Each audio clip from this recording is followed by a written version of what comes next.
Ron Paul was talking about what inspired 9/11.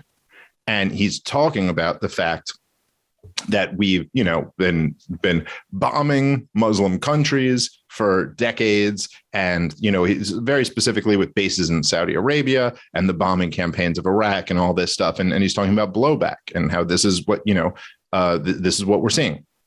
And then Rudy Giuliani, who was the standard George W. Bush Republican, chastises him in front of the crowd and says, I've heard some pretty ridiculous explanations for 9/11, but I've never heard anything like that.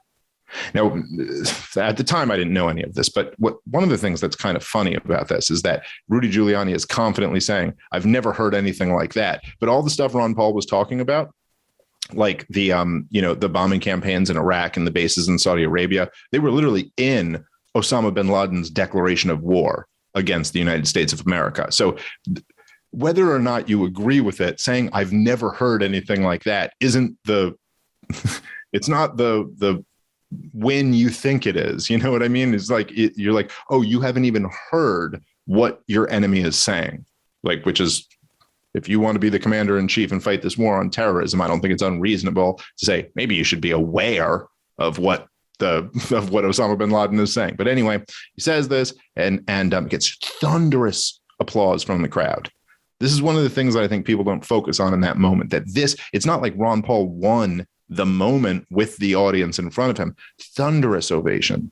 And this is what really sparked the whole Ron Paul movement. Then Rudy Giuliani says, I'm going to, I forget the exact way he said it, but he goes, I'm going to demand that the congressman apologize and tell us that he didn't really mean that. And that gets thunderous ovation. And then it goes back to Ron Paul. This is where Rudy Giuliani really fucked up. He could have just said his piece. They probably would have moved on to someone else, but he demanded that Ron Paul apologize.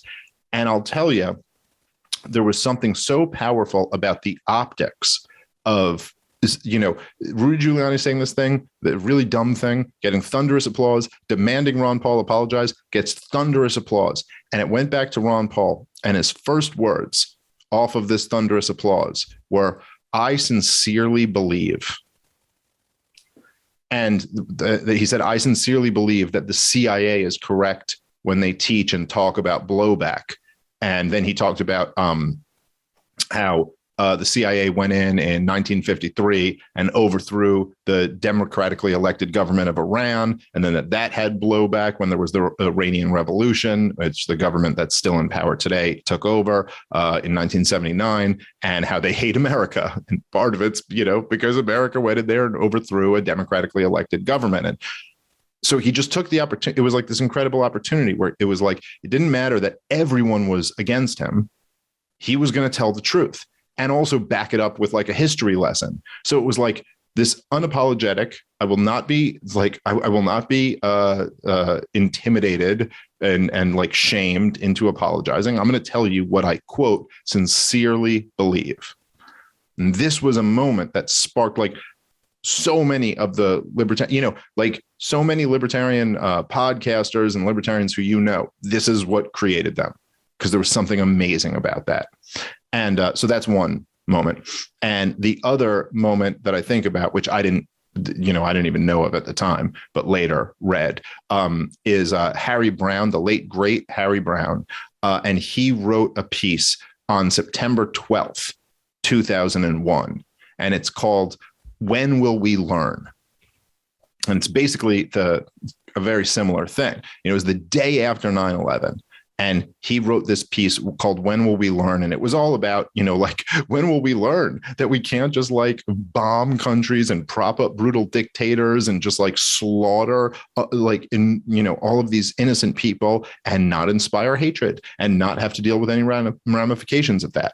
It's an incredible piece. I literally say it's maybe second to the Declaration of Independence, I think, and the greatest piece of American writing ever.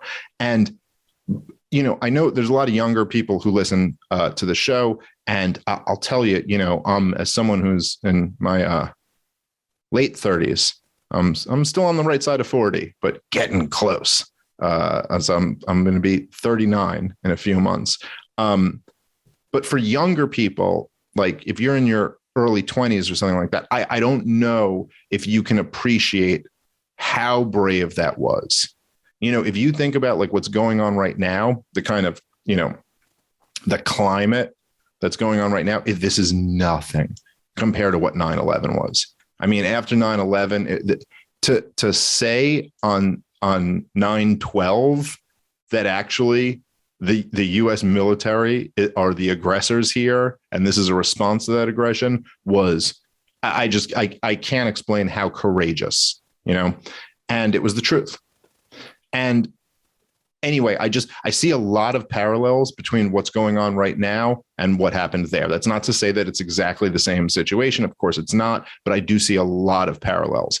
And anyway, the point of bringing up those two examples is that, to me, if libertarians have a role here, if we're in the world of commentating on politics or, you know, taking political action, having a party called the Libertarian Party, anything like that, or even being in the Republican Party, or, you know, I guess theoretically even being in the Democratic Party, but I don't know if that exists. But regardless, if libertarians are in the business at all of talking about politics, I think that's our task. That's what our role is. Look, I mean, let's be honest. It's not as if we control any political power. If libertarians had real political power, then we wouldn't have a welfare state and a warfare state, and there wouldn't be lockdowns, and we wouldn't have a central bank, and we wouldn't have a deep state, and we would, you know, right? Like, we wouldn't be the biggest, most powerful government in the history of mankind if people who believe in small government or no government were, you know, had any power. So we're in this to say what we believe, to tell the truth. And I don't think that that's, you know, some people may disagree with me, but I don't think that's like an unimportant thing. I actually think ideas are incredibly powerful, and telling the truth is incredibly powerful. So I think that's a very, like, I think that's a worthy thing to do with your time.